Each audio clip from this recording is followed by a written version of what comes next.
13 सीटों में उपचुनाव हुए थे। पूर्व, पश्चिम, उत्तर, दक्षिण, चारों दिशाओं में भाजपा का सफाया हो गया।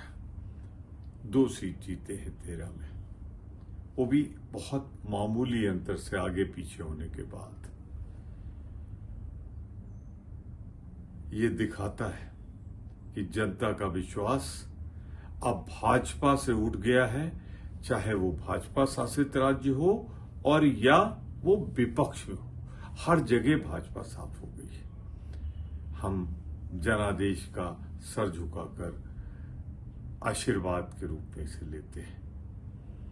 पर एक बात बहुत ही रोचक है, पहले अयोध्या में सफाया हुआ भाजपा का, फिर राम वन गमन मार्ग पर हर कदम पर जहां जहां से भगवान राम गुजरे थे भाजपा साफ हो गई। और अब धामों के धाम, परम ईश्वर की नगरी, देवभूमि बाबा बद्रीनाथ में भी भारतीय जनता पार्टी बुरी तरह चुनाव हार गई, जबकि वहां पे भाजपा की सरकार थी। ये क्या दिखाता है? जो हिंदुत्व के नाम पर आप व्यापार कर रहे हो, धर्म के व्यापारी बने हुए हो, उसे जनता पसंद नहीं कर रही है। हम भगवान के पुजारी हैं, भाजपा राम की व्यापारी। 1.5 महीने में, 1 महीने में समझ लीजिए दूसरी बार भारतीय जनता पार्टी को देश की जनता मजबूती से कुछ संदेश देना चाहती है। लोकसभा चुनाव में संदेश बहुत स्पष्ट था, हुजूर इस कदर भी न इतरा के चलिए।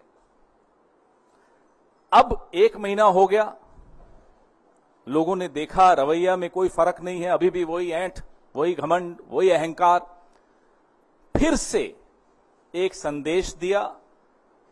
उत्तराखंड में हम दोनों सीटें जीत गए, बद्रीनाथ की भी और मंगलोर की भी। हिमाचल में एक थोपा हुआ चुनाव, निर्दलीय 3 विधायकों से इस्तीफा लिया गया, उनसे इस्तीफा करवाया गया, हमारी सरकार को अस्थिर करने का प्रयास किया गया और जनता का पैसा एक थोपे हुए चुनाव पर बर्बाद करवाया गया। आप लोग उसको ऑपरेशन लोटस कहते हो, मैं उसको ऑपरेशन कीचड़ कहता हूं। ऑपरेशन वोटर्स सबसे बड़ा होता है, सबसे मजबूत जवाब देता है। हिमाचल में देहरा विधानसभा क्षेत्र में, नालागढ़ में हमें जीत हासिल हुई।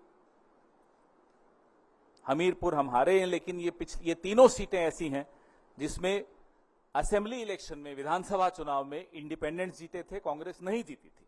इस बार कांग्रेस ने 3 में से 2 जीत ली है।